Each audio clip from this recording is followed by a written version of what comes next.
Senhor Levange, existe uma pequena oportunidade.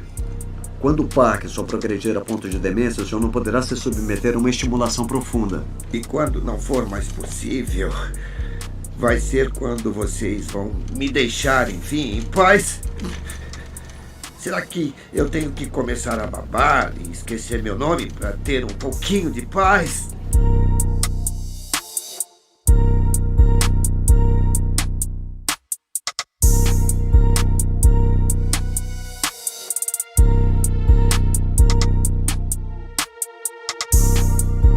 Olá pessoal, bom dia. Nosso grupo, composto por mim, Juan Simão Ribeiro Albuquerque e José Ivanildo Paulino Júnior e Maria Furtado Dias, alunos da disciplina de Neuropsicologia, ministrada pelo professor André Marques, ficamos com o tema doença de Parkinson e escolhemos o texto, o artigo Demência na doença de Parkinson, do Leonardo Caixeta e da Renata Teles Vieira. E aí, inicialmente, os autores trazem que a doença de Parkinson idiopática, a DPI, vem sendo cada vez mais considerada uma entidade neuropsiquiátrica e não mais puramente neurológica, dada a frequência e a exuberância com as quais as manifestações psiquiátricas incidem na mesma, tornando mais complexo o quadro clínico e implicando em estratégias terapêuticas diferenciadas. A DPI é tradicionalmente vinculada a um distúrbio essencialmente motor. Os sintomas cognitivos presentes na DPI foram classicamente negligenciados desde sua descrição original por James Parkinson, a partir da qual foi estabelecida uma cultura equivocada de que as funções cognitivas permaneciam inalteradas no curso da doença. No final do século XIX, Charcot já antecipara, entretanto, que existia também comprometimento cognitivo na DPI. E aí, atualmente já temos bem a noção, já está bem estabelecido, que o prejuízo cognitivo, em particular a demência, na DPI, são mais frequentes com a avançada idade dos pacientes, o que, aliás, pode ser observado de forma geral nas outras formas de demência. A demência associada à DPI tem sido amplamente reconhecida, justificada em parte pela melhor compreensão da demência e, portanto, pelo diagnóstico mais frequente desta síndrome, mas também devido à sobrevida maior dos pacientes portadores de DPI.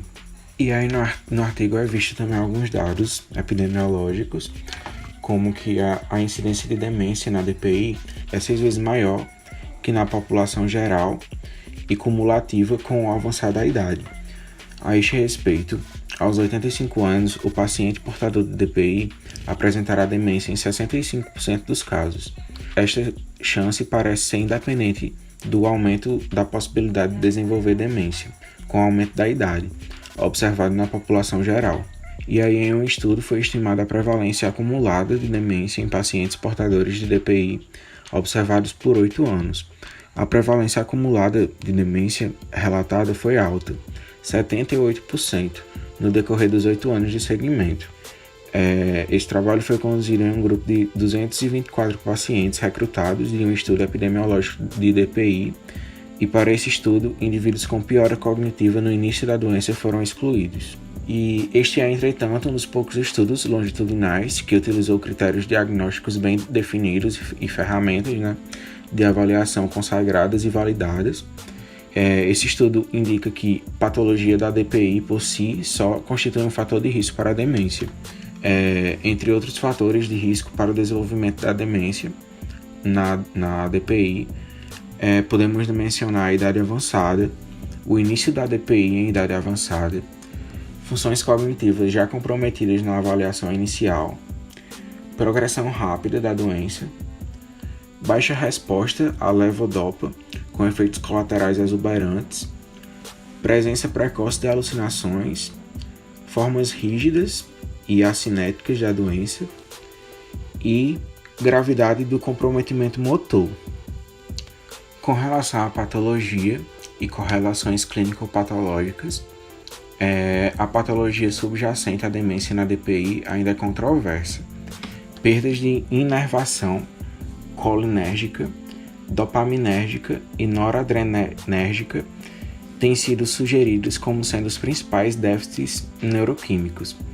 A patologia nigral isolada provavelmente não é suficiente para explicar o desenvolvimento da demência nos pacientes com DPI. E embora existam controvérsias com respeito ao sítio e ao tipo de patologia envolvida, a demência está provavelmente associada com a difusão das lesões na DPI para outros núcleos subcorticais, bem como para o sistema límbico e córtex cerebral. E de acordo com estudos mais recentes, a patologia principal parece ser uma degeneração do tipo corpus de Lewy, com perda celular e sináptica nas estruturas corticais e límbicas. Outro artigo recente, entretanto, sugeriu que o inverso não pode ser verdadeiro, ou seja, a presença de corpos de Lewy límbicos ou corticais nem sempre se associam com demência na DPI. Outros autores sugerem que uma ordem ascendente de alterações patológicas da DPI que se desenvolvem em alguns tipos suscetíveis de neurônios. E aí é relatado que as lesões inicialmente ocorrem em certos núcleos do tronco cerebral e o núcleo olfatório anterior. E depois disso, áreas menos vulneráveis nucleares, subcorticais e corticais ficam de forma gradual afetadas. Já com relação ao quadro clínico e às formas de apresentação, pacientes com DPI podem teoricamente ser acometidos por vários e quaisquer formas de demência, como no resto da população. E aí ocorre, entretanto, que um determinado padrão de demência associado à DPI, que é presumivelmente causado pelos mesmos tipos de alterações fisiopatológicas, que também provocam os sintomas motores.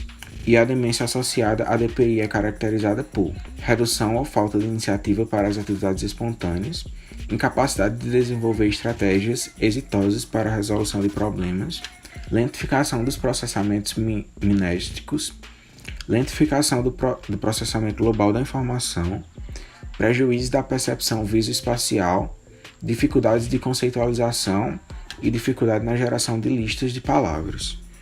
E a demência associada à DPI, na ocasião do diagnóstico, geralmente é de grau leve a moderado, e na exploração clínica encontram-se mais salientes, lentificação psicomotora e do processamento cognitivo global, disfunção executiva, prejuízo na abstração, na formulação de conceitos, na geração espontânea de palavras, disfunções construtivas e das funções visoespaciais, baixo rendimento em algumas tarefas matemáticas e prejuízo secundário da memória, em que o armazenamento da informação está relativamente bem preservado.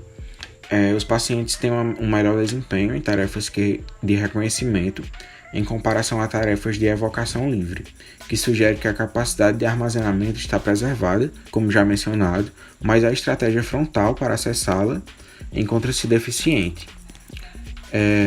Reduzido o número de pacientes pode apresentar piora da memória semelhante à encontrada na doença de Alzheimer. Olá pessoal, vou dar continuidade em nossa apresentação. Vamos falar agora um pouco da relação da demência na doença de Parkinson com a demência com corpus de Levy.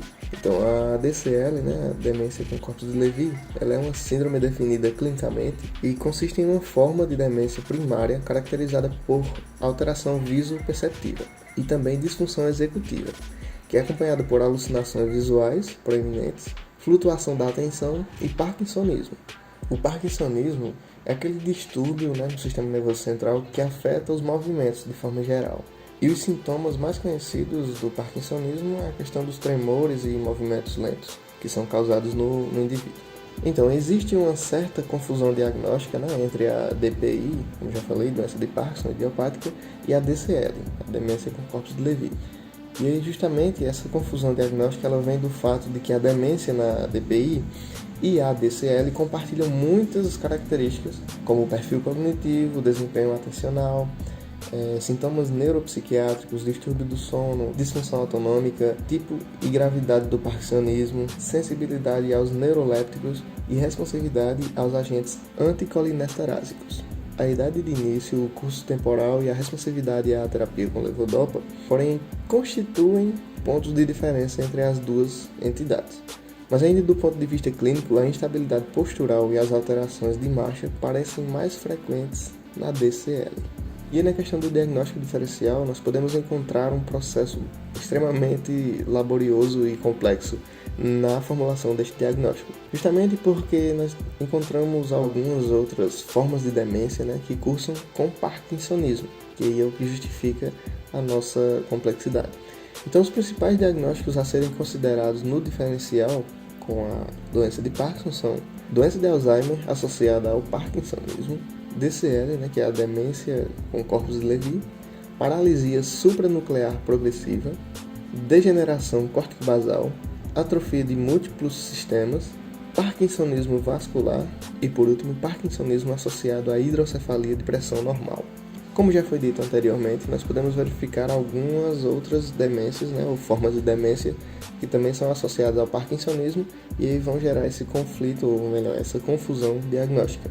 E aí existem várias dificuldades nesse diagnóstico diferencial, principalmente no que concerne à proximidade de ambas em várias de suas características.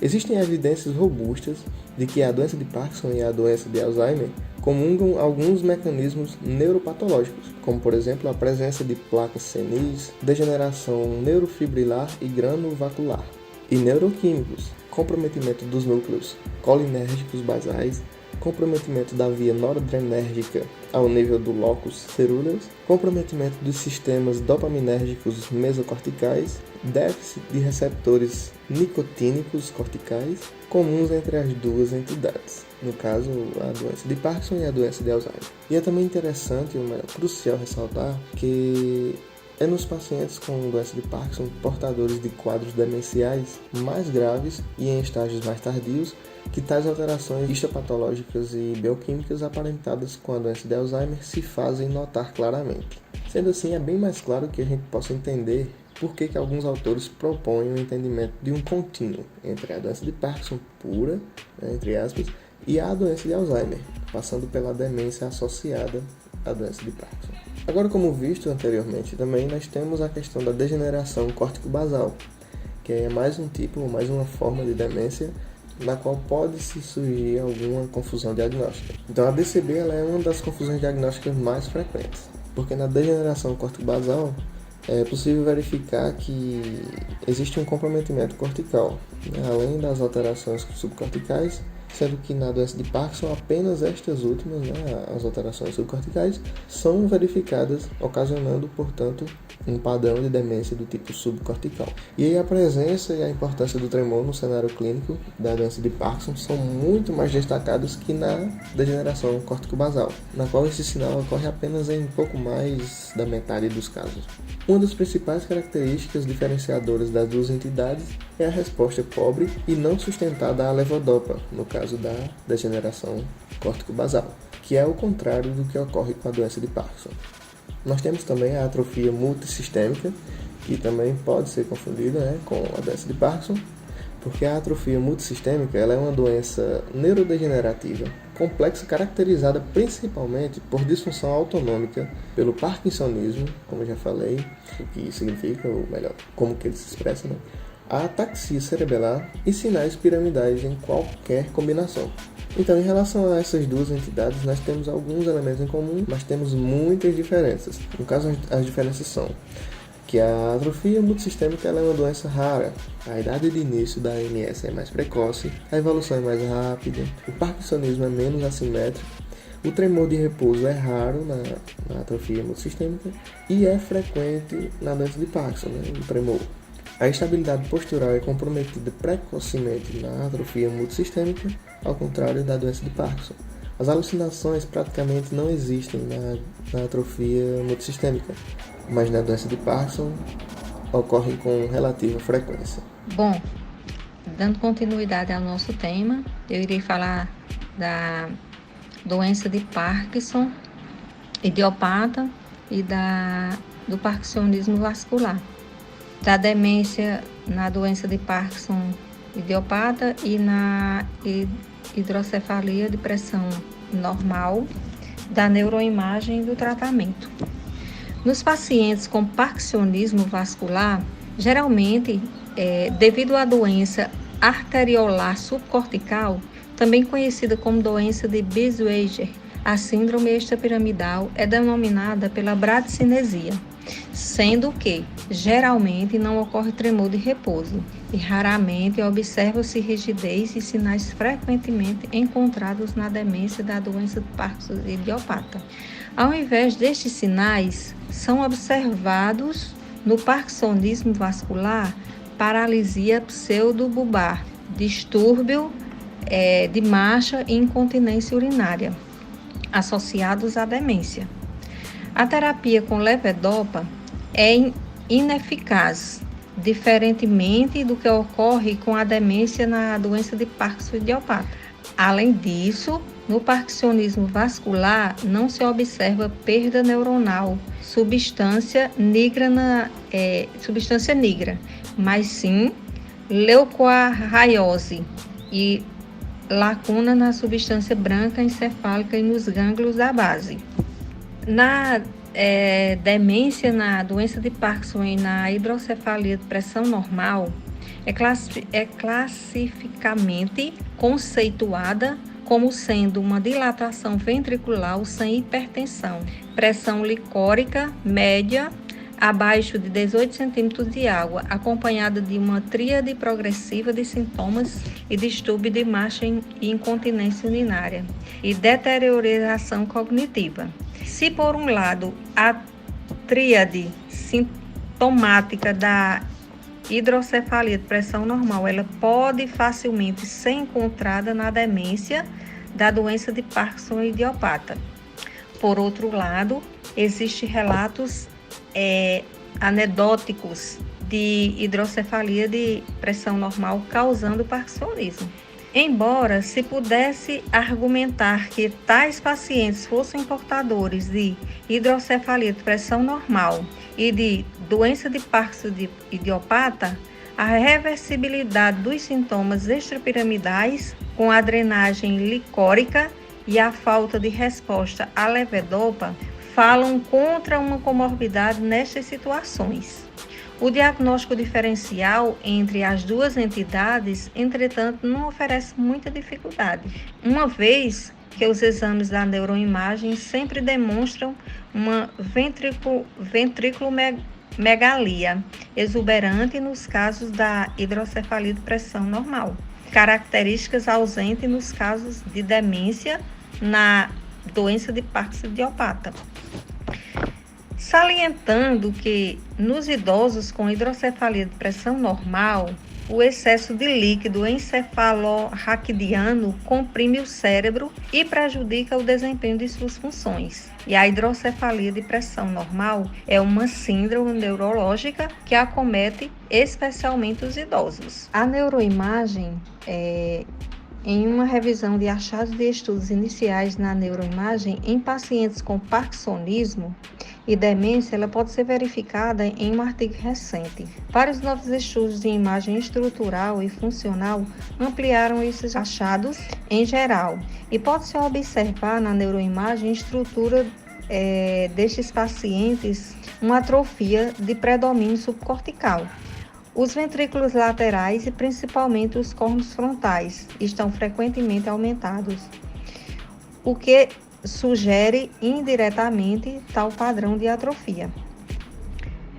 No tratamento, a sobrevida da doença de Parkinson idiopata após o surgimento da doença é em média de 9 a 12 anos. Esses dados da história natural da doença de Parkinson, já exposto previamente, nos fornecem algumas dicas sobre a abordagem farmacológica nesta doença. Iremos lidar com pacientes predominantemente idosos e que deverão utilizar medicamentos muitas vezes por mais de uma década.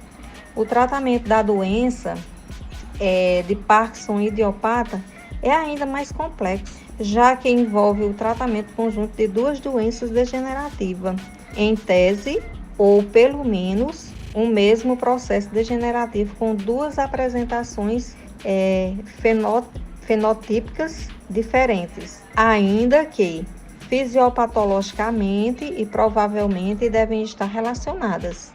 O tratamento de cada condição em separado já é complexo e, portanto, torna-se natural esperar complexidade ainda maior no tratamento simultâneo das duas condições. Na complexidade do tratamento dessa associação, aumenta ainda mais quando se lembra que o tratamento de uma condição pode interferir com o da outra, como, por exemplo, pode-se recordar que o tratamento anticoligenérico habitualmente usado na doença de Parkinson idiopata pode piorar os sintomas cognitivos da demência.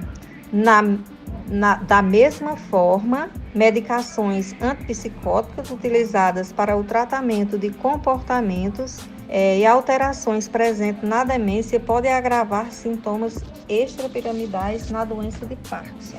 Medicações dopaminérgicas usadas na doença de Parkinson, elas podem gerar ou agravar sintomas comportamentais associados à demência e assim por diante. Uma das principais características clínicas da demência de forma geral e da demência na doença de Parkinson idiopata, de forma particular, é a presença de sintomas psicológicos e comportamentais, especialmente sintomas psicóticos, e acredita-se que a medicação que mais eficazmente traria tais sintomas na demência associada à doença de Parkinson idiopata seria a clozapina, porém, pela sua dificuldade de manuseio. Na prática, raramente a mesma é utilizada. Uma análise retrospectiva de todos os pacientes com doença de Parkinson idiopata que receberam quetiapina, um antipsicótico atípico, foi feita em um único centro.